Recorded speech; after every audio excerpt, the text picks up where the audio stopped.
Hey, my name is Sean, and I started an English club in Vietnam.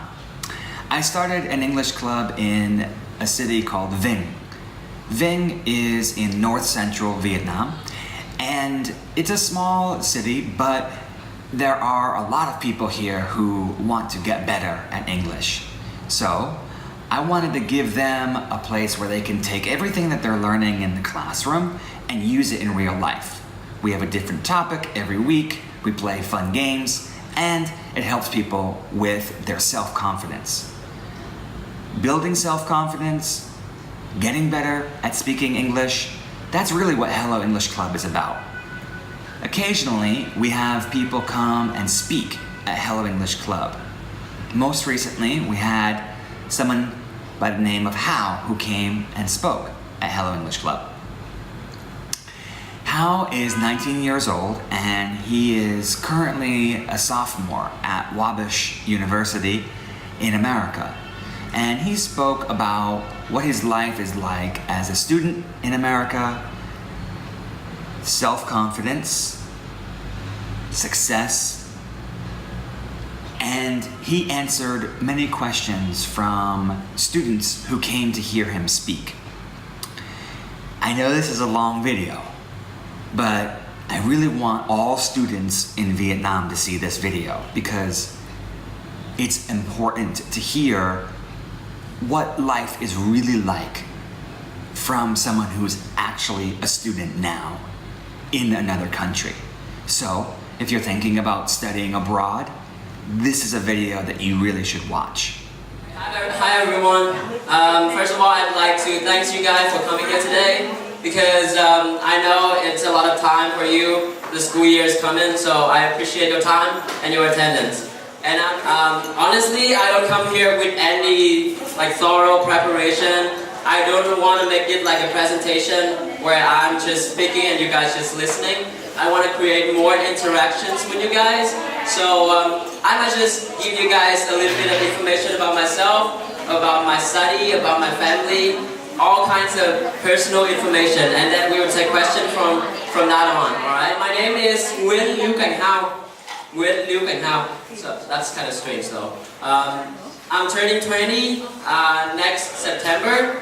I used to go to Hoa Sen kindergarten, Hao Yên Tập 1 primary school, Đăng Thái Mai secondary school, and Phan Bội Châu Kim Tất high school, specialized in English. And now I'm currently a sophomore student at Wabash College, and I'm doing double major in economics and political science. So yeah, I've done a lot of studying and academic work, but that did not stop me from attending extracurricular activities. In my free times, I go and teach dancing, hip-hop dancing in Virus Dance Studio.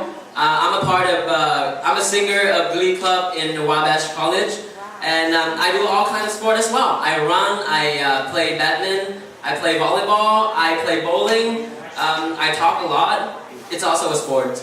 I also enjoy socializing. That's partly the reason why I'm here with you guys today, to talk and to share. And I'd like to thank you guys for trusting me to answer your questions, to share my opinion and share my story with you guys. One of the things I want to share with you guys, first of all, obviously it is Wabash College. My school is a Wabash College. It's a very small school in Indiana, USA. We only have 1,000 students there, but more than 50 professors. So that means one professor is responsible for not just a few students. So that means we have more attention and more opportunity to grow academically. One thing I want you guys to differentiate between college and university in the USA. So here, university is obviously đại học, alright? And college, as people translate, is going to be cao đao. So there's going to be difference between level of study. However, in the United States, college and university is on a similar level, alright? And liberal arts college is one of the things that America is well known for. So this is how it works. Normally you go to university, you have to choose one major and you have to stick to it. Like if you go to Ngoại Thương University, you're gonna have to study economics, finance, you're gonna study accounting for the rest of the 4 years, alright? But here in the liberal arts college, you go to the school without having to decide what you're gonna study. You're gonna choose like what I'm interested in. They're gonna ask you, what are you interested in? And I'm gonna say, I'm interested in economics, I'm interested in education. Then I'm gonna have 1 year to 2 years to try out all kinds of subjects. I can study physics, I can study economics, I can study arts, I can study music, I can even study sports. And then after that 2 years, I'm gonna decide on what I wanna focus on. And then I'm gonna spend the rest of the 2 years to really majoring in something. So that means you're given a lot of chance to change, to make up your mind before you decide what do you want to do in your life. So I might go to school interested in economics. I would be like, I'm going to be a high school student, like I want to be an economist in the future. I want to be the president of the province, for example. I want to study like politics and I want to study like economics. But then after 1 year studying the subject, I was like, this is not what I want to do, like this is not what I'm good at. So you can just change. You can change like directly from an economic major to a music major, and then you're gonna be a singer or a composer. So it's a fun thing about liberal arts education, because some people say it takes a lot of time for you to decide on your major, but I would say it gives you opportunity to experience and to make the good decision for your life. So yeah, different from all my friends. My plans in the future are going to be graduating from my school and trying to get a master degree or a PhD maybe, and then come back to Vietnam for my career. So that's my near future plans. So that's basically all that I have to share about myself. So any of you guys have any questions? I want to create like a conversation over here. I want to ask you, like, should we learn in Cambodia high school or Thai secondary school so we get a better chance? My mom often say that to me, and I wonder, well, really, mom? We go there, get a better chance, and we often look into my eye, and I understand that. I said yes. I don't know. All right, that's a really good question. Everybody got it? Everybody got it? So basically what he was asking is about his mom always trying to get him to study in good schools, like good reputation schools, like Downtown Mine Secondary School or Phan Gifted High School, so that he can have more chance. He's wondering whether it is true or false. So I basically went to both of the school, and I have a lot of friends from different schools as well. But yeah, he has a key word that I really want to talk with you guys about. Is opportunity or chance. Alright, so I have met a lot of people from the embassy of United States in Hanoi, the US embassy. I went to America and I talked to a lot of people. And when I introduced myself as an Asian from a rural area, not very developed area of Vietnam, the first question they asked me was that, is there any disadvantage for people from your community? I was like, the biggest problem is opportunity, because obviously compared to those students from Amsterdam, Hanoi, or from Ho Chi Minh City, from big cities, we have less opportunity to meet people, to socialize, to ask them questions, to explore about different kinds of stuff. So that's a problem of students in big city and other rural area as well, like as a whole, not just student from this school and student from that school. Because what really matters is your willingness to explore and to think out of the box. Because even though you are a student of Phan Gifted High School or a student of Downtown Mine Secondary School, if you don't want to explore, then you cannot explore. But if you study in Huế or like Bo, but you have the willingness to learn more, to go out there, to ask questions, to explore more, then you're gonna do it. Because as long as you have the will to do it, no one's gonna stop you from doing it. because opportunity don't just come to you. You have to fight for it, and you have to seize your own chances. So what you're gonna do that? How you're gonna do that is by meeting more people, talk to them, share with them your ambitions. Go online, search for the ways, start from the very basic steps, and move forward just like that. And just never hesitate to ask questions, because everyone starts from scratch. No one's just born at the top, so you just have to work it out step by step.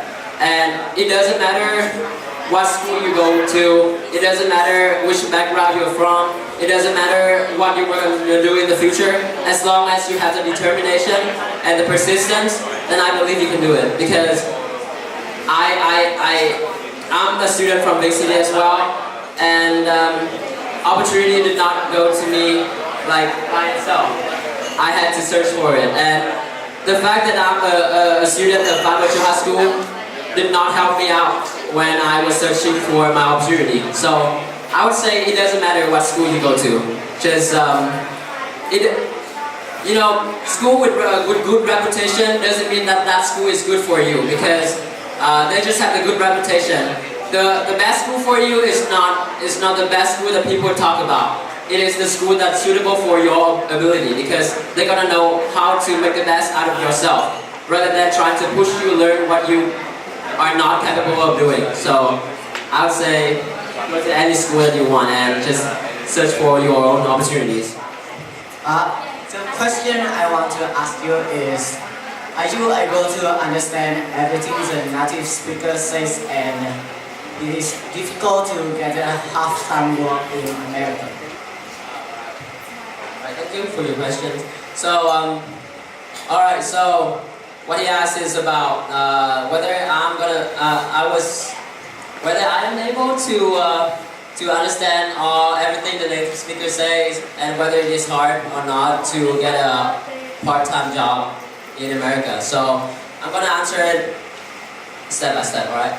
So the native speakers in America, it is called the United States of America. So people from different backgrounds go there and have the nationality of America. So basically their accent also different, their slangs different, the voice varies in different states. So if you go to Indiana, you're gonna hear different accent than when you go to the DC or Washington. And when you go to Boston, people are gonna talk different. People are going to use very strange words, especially in fast food restaurants. So I have a funny story to tell. When I visited America in the first time, 3 years ago when I was in grade 10, I attended a youth program called the Southeast Asia Youth Leadership Program 2015. So I went there for a month, doing all kinds of workshops and presentations and all kinds of team building activities. It was really fun. But when I went to Walmart and McDonald's, I could not order. Even though I was really confident, I was like, oh, I can do this. I've been talking English for like years, so there are not going to be any problem for me to like order stuff or buy stuff in America. But I was wrong, obviously wrong, because the pace that they talk is really fast, because obviously they're trying to sell stuff for people, so they would want to save time, and the way they talk is like just really different from how I talk right now and how you guys are talking right now. So it just takes a little bit of time for you guys to get used to the pace, as well as the way that they talk in different like places. So my school, I had a lot of international students as well, and native students from different parts of America, and every time I have a conversation with my friends in my school, it also feels really different, because a guy from Poland gonna speak English differently from a guy from Chicago. A guy from Chicago gonna speak English differently from the guy from Texas, and the guy from Texas gonna speak English differently from the guy from India.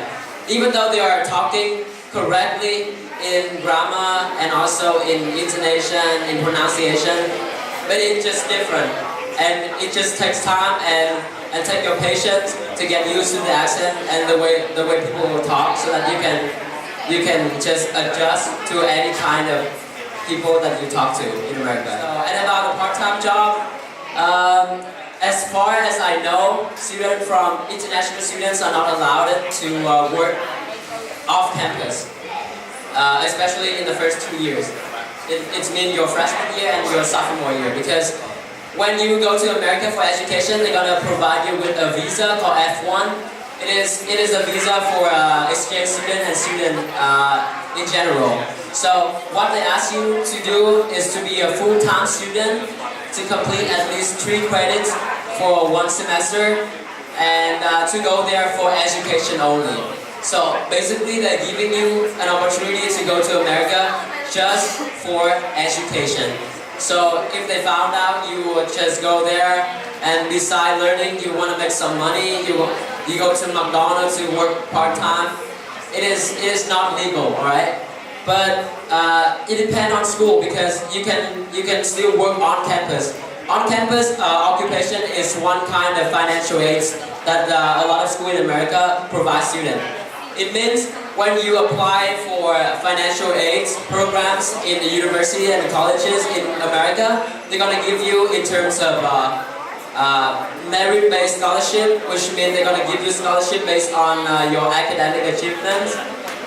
Need-based scholarship, which is you're gonna give them an idea of how much money you can pay for 1 year, and they're gonna provide you with the rest, depending on how much you want it, like how badly you need it, how poor is your family, and how suitable your family is for need-based scholarship. And the third kind is the student loan, which is they're gonna give you an amount of money to pay for your tuition, to pay for your housing, to pay for your stay in America. But you have to pay them back after your graduation, which means you graduate, you get a job, you use your own salary to pay back what you owe them. And the last one is an on-campus occupation, which means they give you money in terms of labor. They're gonna give you financial aid, but you have to work for it. You're gonna work for the admission office. You're gonna be an assistant, try to work on Excel spreadsheets, or you're gonna pick up the mail for them, or you're gonna just clean up, like just wipe the floor, or clean up the bathroom, stuff like that, and you work on hour, like you're gonna be paid on an hour basis. Like if you work 2 hours, you're gonna be paid 2 hours. If you work 3 hours, you're gonna be paid 3 hours. But the maximum number of hours that you're gonna work in 1 week is 21 hours. If you pass that, you're gonna be sent back to your country, because it's gonna be illegal to make you work more than 21 hours a week, because that is the limit of part-time jobs. If you do 22, 23, 24, it's gonna be a full-time job. Do you like the life in America? Why or why not? Ooh, that's a big question. That's a really big question. So, this is what I really want to tell you guys about as well. Thank you for your questions. So normally, do you guys know what people call when you are really willing to go to America, to study, to live, to stay, to be a part of America? Do you know? It's called the American dream. So we're saying we're living that American dream. So giấc mơ Mỹ. During my experience in America, I can tell that that word America dream is not really suitable for this experience, because what a dream is like it has to be 100% positive and everything is just good. It's just like a dream. But I'd rather say that it is a path that you're gonna take, because if you're walking on a path, you're gonna have a lot of obstacles. You're gonna have to face a lot of challenges before you're gonna get to the end of the path and get to your goal. So it is not actually living in a dream. It will be tough sometimes, especially when you get like cultural differences. You're gonna meet all kinds of different people, and not everyone is friendly with you. And the study, the academic experience is really tough. It's really demanding, and also you cannot eat what you want, because you're so used to the way that your mom cook at home, and the cuisine in America is really different, and it gets tough sometimes. So So what I'm trying to say is like the life in America as a student is not easy at all. It is not a dream at all. But you know that you're gonna get something out of it, so that's what you're willing to pay for in order to get to your goals. So if you decide on going to a different country to study, you're gonna have to expect the challenges and the difficulties that they're gonna offer you, and you have to know what do you want to do after this experience. Like I go to America, I have to know what I want to do after studying, after graduation, and what I want to get out of my experience. So that it's going to be a motivation for you to get over the challenges and the obstacles that you meet in America. Because basically you go to America for education, so you just need to concentrate on what you learn, how good is your teacher, your professors, how active is your friends, and how much you can learn from this environment. And apart from education, it's gonna vary from your feelings, because some people they're used to the food in America, some people are not. Some people like the way American like express their feelings, someone not. And some people like the weather there, somebody would not like the weather there. So to say that is life in America a dream or not, it's gonna depend on the one that you're talking to, because it gonna varies. Depends on what you expect before your travel.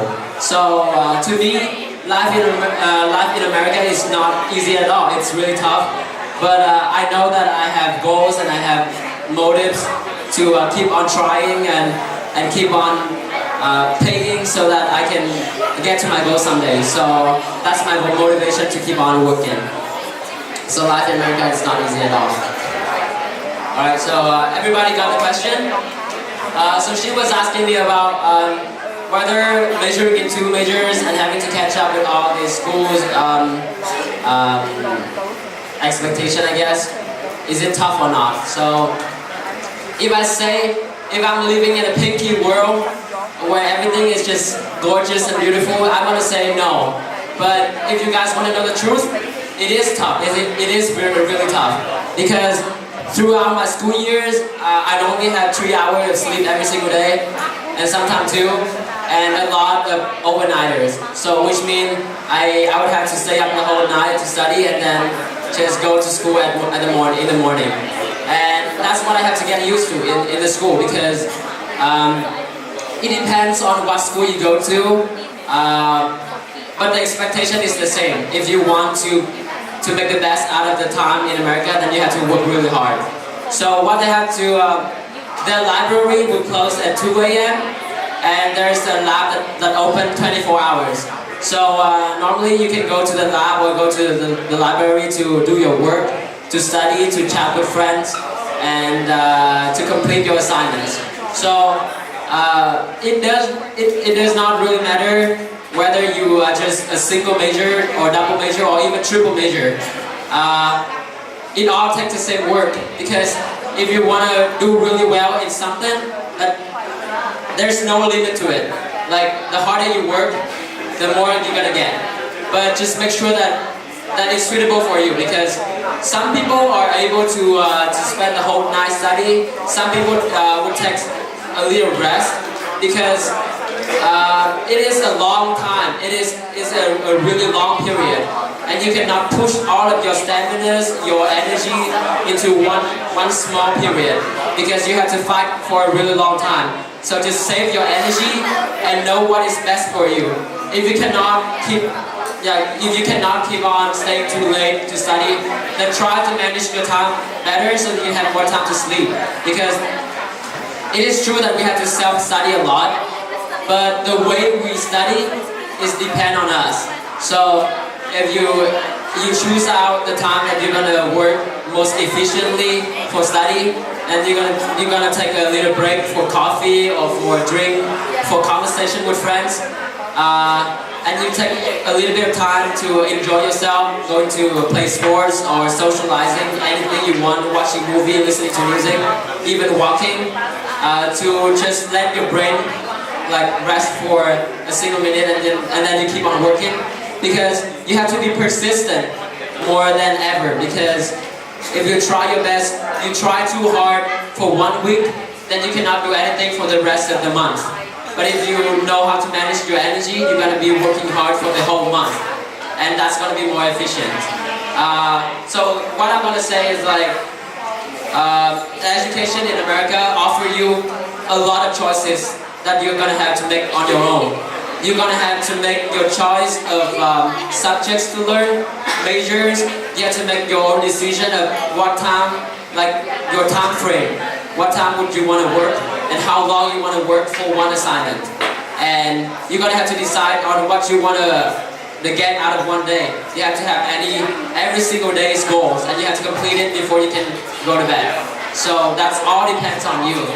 But the main difference between the education in America and education in Vietnam we have the university entrance examination, which is a really big and important examination, you know.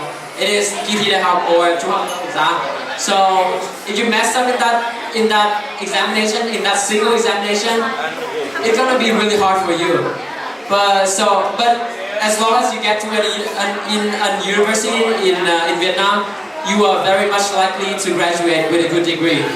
But in America, the admission process is much simpler than that, because all you have to do is completing an application form, writing an essay, sending them your transcripts, and they're gonna evaluate you on those criteria. So it is not really hard to get to a university or college in America, but it is really hard to graduate with like good degrees and good level of studies. So they're gonna minimize the number of people who can graduate with a good degree rather than minimize the number of people who can get to university, because they're gonna offer you opportunity and it is your decision to whether to make the best use out of it or not. So I would say it's the opposite way in America. And to me, I prefer the American way because that's everybody deserves a chance. And then when they have the chance, it depends on them. But in Vietnam, it's rather like you're gonna take the examination, and if you mess up, then you're basically one step behind. So I don't really like the system like that in Vietnam. He is asking about the way to become a U.S. citizen. All right. So basically, you have to get a green card. You have to stay in the United States long enough to be qualified for the application for the green card, and also your profile should be free from any illegal activities and also any like crime-related histories of your profile. And you have to complete like a test, I think, about different kinds of things that you have to know if you want to become a U.S. citizen. I basically want to, my plan is to return to Vietnam for future jobs. So that's not really the thing that I spend a lot of time to look into. But I think you have many ways to do that. You can do the old-fashioned way, which is applying for a green card just by showing your profile and completing a test. Or you can become, like, you can get married to an American girl. You can be adopted by an American family. I work for the school admission office, which is, I assist them in evaluating profile and application forms. I'm basically an admission officer as well. So I would say different admission officers gonna expect different things from you guys. Some people are gonna be value a lot of academic achievement from you guys. The others gonna expect extracurricular activities. The rest gonna evaluate you on your writing skills, and maybe some people gonna look into your standardized test results. But what I'm trying to say is like different people gonna expect different things from you, and they're gonna evaluate you on what they think it is right. But the most basic thing you're gonna do is to go online and search for the steps to apply for a college or a university in America. So everything, you just have to take the first step, because without the first step you cannot have the second step. if you think about applying to United States for education, you're gonna see like, oh my gosh, this is a lot of work, I cannot do it. Then you stop right there. It is not the right way to do it. You don't think it like overall as a big thing. You just try to separate it into small steps, and you focus on every single step in one at a time. So first of all, you have to think about what you want to study and which school in America gonna suit best for your demands or for what you want to learn. You can go to bigfuture.com and search for the school that you want. They're gonna have all kinds of choices for you about your desired school population, about your location, about the size of the city, the size of the school, about the majors, about the sports, about everything, and then they're gonna choose out the school for you. And after you found out the school, you're gonna go to their website and you go to admission process and you see all the steps that they're gonna show you up there. But normally you're gonna go to common application and you fill out that application form, you write the essay, and you prepare every single document that they require. They're gonna show you really clear in the application form. So I would advise you to find out your desired school first, and then look through their application process, like their demands and their qualifications, because different schools gonna ask different things from you, and you have to prepare different things. But and then you complete the application form and do every single step that they show you in the application. So just don't give up before trying. Just take the first step. It doesn't take you anything. It just take your time and take your determination. That's all. It doesn't take any money. It doesn't take anything. If you fail, then it's okay. Because I know a lot of good students from different parts of Vietnam. I'm gonna tell you a motivative story, I would say. I know a girl from Lào Cai, and she went to America with me 3 years ago, and we applied for basically the same list of university, which is 10 universities. And she got rejected from 9. And the only university that accepted her did not provide her with any financial aid or scholarship. But then she tried again. She applied for every single school in Ivy League. You guys know what Ivy League is?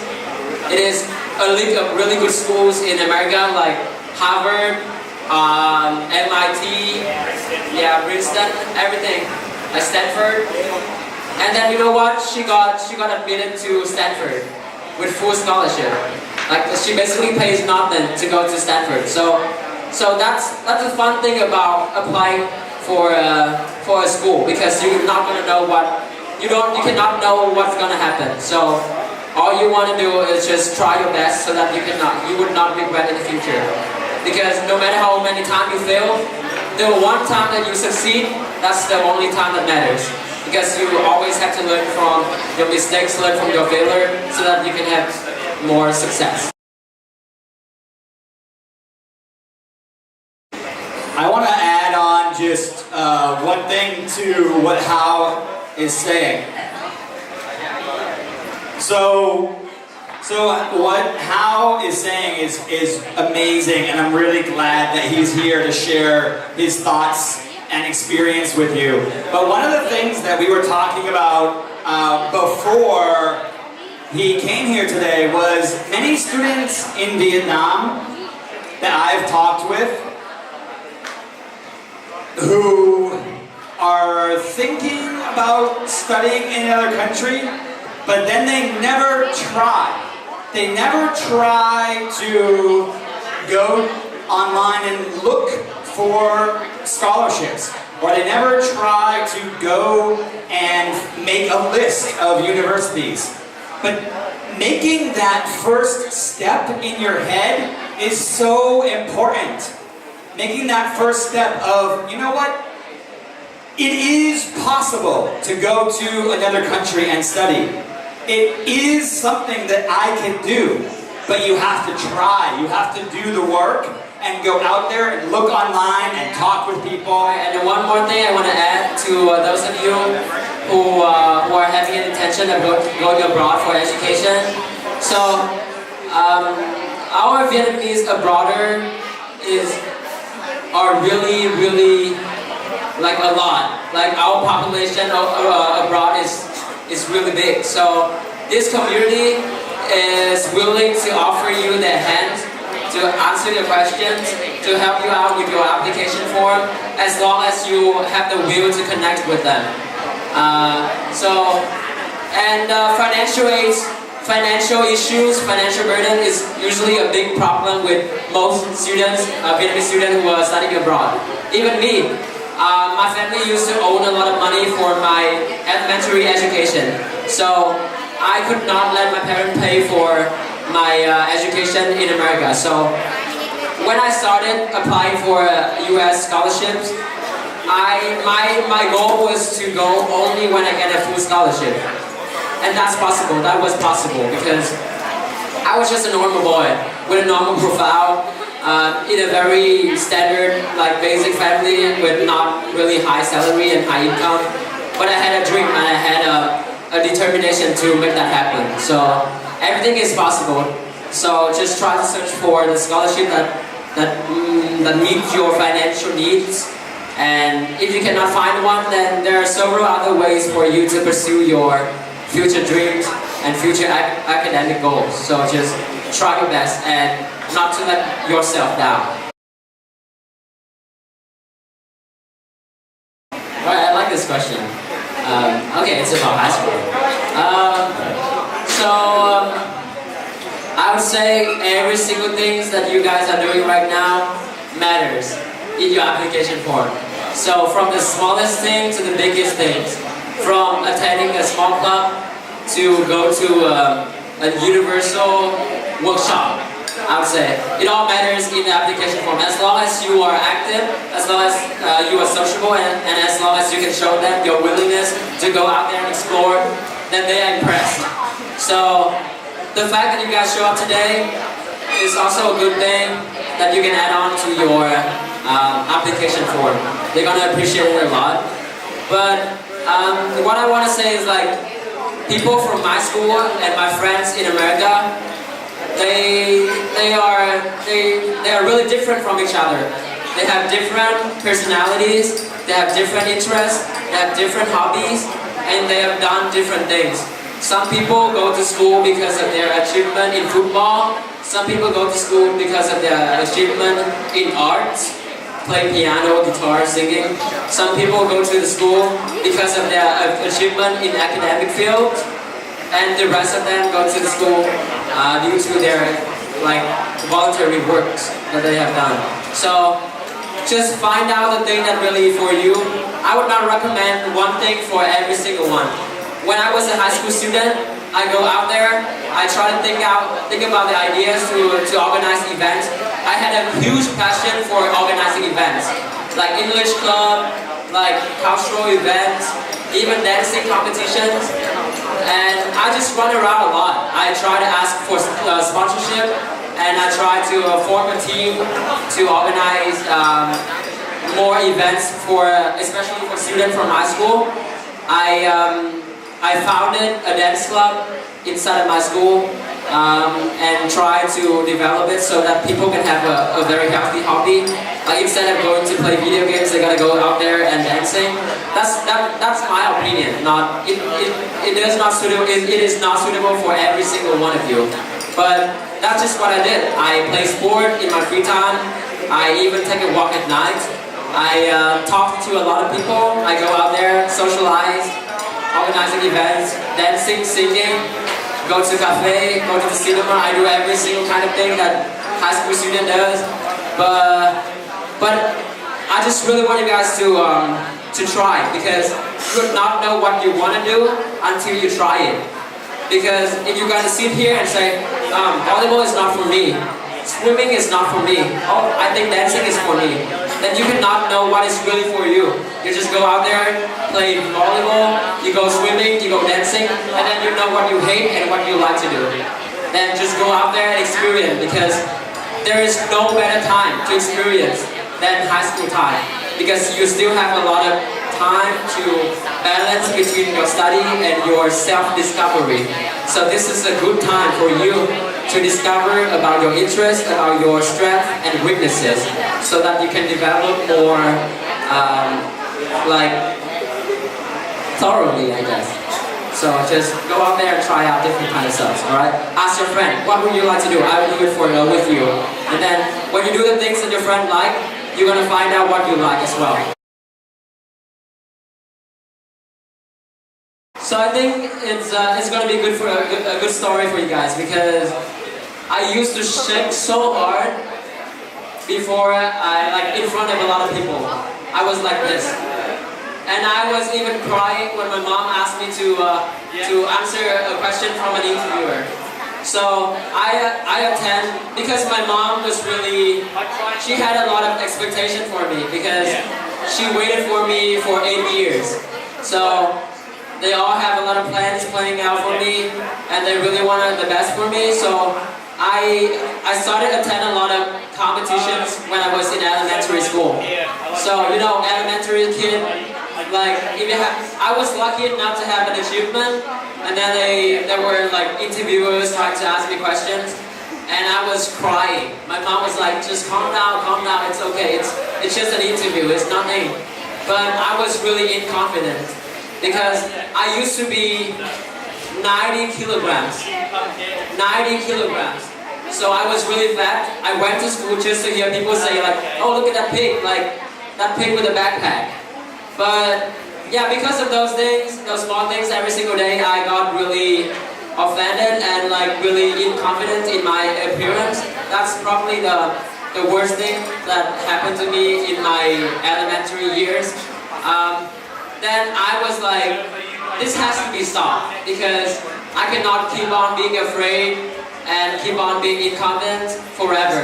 So I try my best to stay comfortable in front of people, and I try my best to lose some weight. I lost like 30 kilograms in 1 year. So I think I don't consider it as like a disadvantage, but I think that that was a really good experience for me to learn from it, because I know how to appreciate what I got right now, because I work hard for it. And if someone asked me whether I was confident in nature, oh that's a result of practicing, then I'm really proud to say that that's a work of my hard work. That's a result of my hard work. So what I did was try to go out and socialize more. I tried to start from small conversations with the one sitting next to me, and then the one sitting 2 chairs away from me, and the one from different class, then the one from different school, and the one from different city, and then the one from different country. So one small step at a time. And I also have to thank my passion for dancing for this, because thanks to dancing, I met more people, I talked more, and I became more confident. Now I'm teaching hip-hop at Virus Dance Studio, so if anyone interested, just go there and apply for the class. But one thing that I want to say out loud when I am still on the stage is that no matter how many people you meet, and how many people you ask questions, and how many people give you the answer, it's gonna be really different, because if you ask the same questions to the different people that went to America for education, they might have different answers for you.